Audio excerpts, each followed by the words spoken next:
দেখুন, দুষ্কৃতীরা ছেড়েছে, আমি এর থেকে বেশি এখন বলবো না। আমাদেরও রাজ্যেও উড়িষ্যাও দেখলাম যে মহিলাদের নির্যাতন হচ্ছে।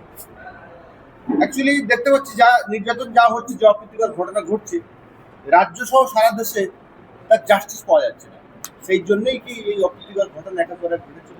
দেখুন, ব্যাপারটা হচ্ছে আমরা চাই ফাস্ট ট্র্যাক কোর্টের মাধ্যমে বিশেষ করে মহিলা আর শিশুরা যারা যৌন নির্যাতনের শিকার হচ্ছে, ফাস্ট ট্র্যাক কোর্টের মাধ্যমে দ্রুত বিচারের ব্যবস্থা করে দেওয়া।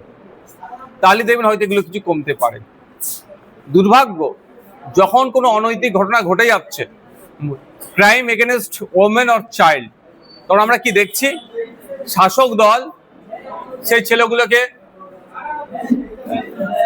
বাঁচানোর চেষ্টা করছে। ছোট্ট ঘটনা, লাভ অ্যাফেয়ার, ও প্রেগনেন্ট ছিল, খদ্দের ধরছিল, এই ধরনের বলে আড়াল করার চেষ্টা করছে। ওয়েস্ট বেঙ্গলে হচ্ছে, গত কয়েকদিন ধরে উড়িষ্যাতে যেভাবে পরপর ঘটনা ঘটছে, আপনি শুধু উড়িষ্যা নয়, সারা রাজ্যে দেখুন, উত্তরপ্রদেশ, গুজরাট, বিভিন্ন রাজ্যে দেখুন যেভাবে মহিলাদের উপর অত্যাচার নেমে আসছে, এগুলো বন্ধ হওয়া দরকার।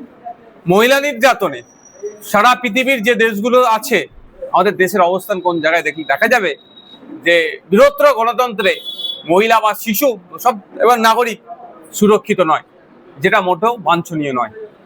কিন্তু অন্য রাজ্যে যে ঘটনাগুলো ঘটে যাচ্ছে, আমাদের রাজ্যেও ঘটছে, কিন্তু আমাদের রাজ্যের শাসক দল অন্য অন্য রাজ্যকে দেখিয়ে তারা বৈতরণী পার করার চেষ্টা করে। দেখুন, এইটা দিয়ে জাস্টিফাই হয় না। উত্তরপ্রদেশে একটা ক্রাইম এগেনস্ট ওমেনকে দেখিয়ে ওয়েস্ট বেঙ্গলে একটা মহিলার নির্যাতনকে ধামাচাপা দেওয়ার চেষ্টা যেটা হচ্ছে, এটা মোটেও কাঙ্ক্ষিত নয়। আমাদের ওয়েস্ট বেঙ্গলের কথা আমি যদি বলি, একদিন আমি আইনসভার সদস্য হিসেবে বলতে পারি যে আমরা চাইবো আমাদের ওয়েস্ট বেঙ্গলে এই মহিলা নির্যাতন থেকে শুরু করে শিশুদের উপরে যে নির্যাতন হচ্ছে, এগুলো বন্ধ হওয়া দরকার। আমরা বন্ধ করার পরে আমরা বলতে পারবো যে ওয়েস্ট বেঙ্গলের রেট এখন এখানে এসে পৌঁছেছে, আর 2011-তে এই রেট ছিল, 2025-এ এই পৌঁছেছে, তখন অন্য রাজ্যকে আমরা উদাহরণস্বরূপ দেখাতে পারি। কিন্তু দুর্ভাগ্য আমাদের, আমরা সেটা হচ্ছে না। উল্টে আমাদের রাজ্যে যে ঘটনা ঘটে যাচ্ছে, অন্য রাজ্যের ঘটনাকে দেখিয়ে ধামাচাপা দেওয়ার চেষ্টা হচ্ছে। ফলে ব্যর্থতাকে ঢাকা দেওয়ার জন্য অন্য রাজ্যকে আমরা টেনে নিয়ে আসছি। 10 তারিখে আমরা দেখলাম যে তৃণমূলেরই নেতা একজন রেজ্জাক খান খুন হয়েছে, সেই নিয়ে ভাঙন উত্তেজনা ইতিমধ্যেই শেষ হয়নি। আমরা আজকে দেখলাম, আজকে যে সভায় আপনি উপস্থিত হয়েছে, সেই সভার ফেস্টুন ব্যানার ছাড়া কি করলেন? দেখুন, দুষ্কৃতীরা ছেড়েছে, আমি এর থেকে বেশি এখন বলবো না। অফিসার এসেছিলেন একজন, আমার সাথে কথা বললেন, তাকে বিষয়টা বললাম, আমাদের লিখিত অভিযোগ দায়ের হচ্ছে। আমি একটা কথা বললাম যে আপনারা জানেন এখানে একটা রাজনৈতিক দলের কর্মসূচি হবে, স্বাভাবিকভাবে এখানে প্রোটেক্ট করা দরকার ছিল, অর্থাৎ এখানে আপনাদের ফোর্সের চাই সিভিক ভলেন্টিয়ার হোক বা কনস্টেবল রাখা দরকার ছিল। সেই বিষয়টা যে উত্তরটা দিলেন আমাকে সে তত পছন্দ লাগেনি। তারপরেও বলছি, দুষ্কৃতীরা এসে রাতের অন্ধকারে আমাদের এখানে অঞ্চল, পোলরহাট 1 নম্বর অঞ্চল, পোলরহাট 2 নম্বর অঞ্চলে আজকে অঞ্চল সম্মেলন আছে, অর্থাৎ রাজনৈতিক একটা কর্মসূচি আছে, ইন্টারনাল কর্মসূচি। আমাদের যারা প্রতিনিধি আসবেন তাদেরকে স্বাগত জানানোর জন্য এই অভ্যর্থনা কমিটির পক্ষ থেকে একটা তোরণ করা হয়েছিল, একটা গেট করা হয়েছিল। রাতের অন্ধকারে কিছু দুষ্কৃতী এসে সেটাকে ছিঁড়ে দেয়। এবার কে বা কারা, তাদের পলিটিক্যাল অ্যাফিলিয়েশন কি, আমি এক্ষুনি বলতে পারবো না, বা আমি হাত গুনাকে বিশ্বাস করি না, বা আমি হাত গুনতে পারি না। এটা প্রশাসনের কাজ হচ্ছে। যে বা যারা এই ব্যানারকে, গেটকে ছিঁড়ে অস্থিরতার পরিবেশ তৈরি করতে চেয়েছিল, হিংসার পরিবেশ তৈরি করতে চেয়েছে, আমরা তাদের ফলে তো পা দেব না। তাদের বিরুদ্ধে কঠোর ব্যবস্থা প্রশাসনকে নিতে হবে। এই প্রশাসন দেখুক, বা রাজ্য সরকার দেখুক, বা প্রধান দল, শাসক দল দেখুক, যে পশ্চিমবাংলায় গণতন্ত্রটা কিভাবে, শাসক দলের যিনি চিফে আছেন দেখুক যে পশ্চিমবাংলার গণতন্ত্রকে কিভাবে গলা টিপার চেষ্টা হচ্ছে। গণতন্ত্রের বিরোধীরা যত শক্তিশালী থাকবে, ডেমোক্রেসি ততটাই সুরক্ষিত থাকবে। কিন্তু দুর্ভাগ্য আমাদের, কি রাজ্য সরকার কি কেন্দ্র সরকার দেখুন, সবসময় অপোজিশনের গলা টুটিকে টিপে ধরার চেষ্টা করছে, অর্থাৎ ডেমোক্রেসিকে দুর্বল করার চেষ্টা করছে। আমরা এটা হতে দেব না। আমাদের সর্বোচ্চ দিয়ে ডেমোক্রেসিকে শক্তিশালী আমরা করব।